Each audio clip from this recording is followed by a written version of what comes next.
আমি বলি যে আল্লাহ আমাকে বলেছেন মাহদি, তুমি আমার মাহদি। আমি এটাই বলি, আল্লাহ আমার মাহদি। কে বলছে? আল্লাহ। কিভাবে বলছে? আমি আল্লাহর নূর দেখতে পেয়েছি তাহাজ্জুদের নামাজের পর, ফজর নামাজের আগে। এমন অবস্থা আমি আল্লাহর নাম দেখলাম ওই নূরে এবং জানতে চাইলাম যে আল্লাহ মাহদি কে। তখন তিনি আমাকে বললেন তুমি আমার মাহদি। তারপর আমি প্রশ্ন করলাম যে আল্লাহ, যদি আমি আপনার মাহদি হই তাহলে রসুল্লাহ মুহাম্মদ সাল্লাল্লাহু আলাইহি সাল্লামের হাদিস অনুযায়ী আমার নাম তো রসুলের নামের মতো না, আমার পিতার নাম, আমার মাতার নাম রসুলের পিতা এবং মাতার মতো নয়। কিন্তু হাদিসে আছে সে হবে আমার নামে তার পিতার নাম, আমার পিতার নামে তার মাতার নাম, আমার মাতার নামে।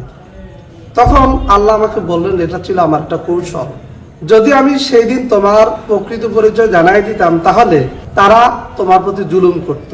ঠিক যেমনি ভাবে মোহাম্মদ বিন আবদুল্লাহর উপর 27 বছর ধরে জুলুম করেছে এবং তার পরিবারের উপর।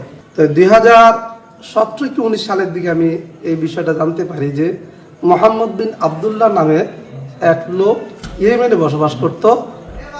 তার পিতার নাম আবদুল্লাহ, তার মাতার নাম আমিনা।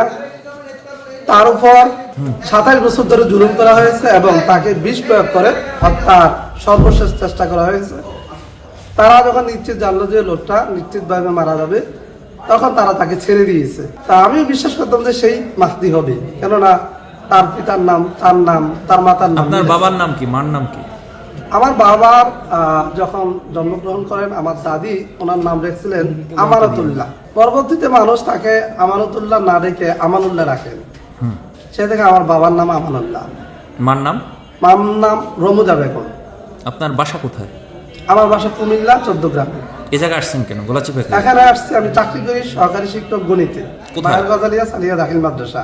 এটা আমি শুনেছি 2024 সালের 21 জানুয়ারি। 2024 সালের 22 জানুয়ারি জো বাইডেন জানতে চেয়েছিল আলেমদেরকে ডেকে প্রকৃত মাহদির পরিচয় দাও। তখন আলেমরা হাদিস অনুযায়ী বলেছেন তার বাড়ি হবে ইয়েমেনে, তার নাম হবে মোহাম্মদ, তার পিতার নাম আবদুল্লাহ, তার মাতার নাম আমিনা। একটা জিনিস মিলে রসুল্লাহর বাবার সাথে, সেটা হচ্ছে রসুল্লাহর বাবা ছিলেন জবিউল্লাহ, আমার বাবাও জবিউল্লাহ। ইব্রাহিম আলাইহিস সালামের ছেলে ইসমাইল আলাইহিস সালামও জবিউল্লাহ।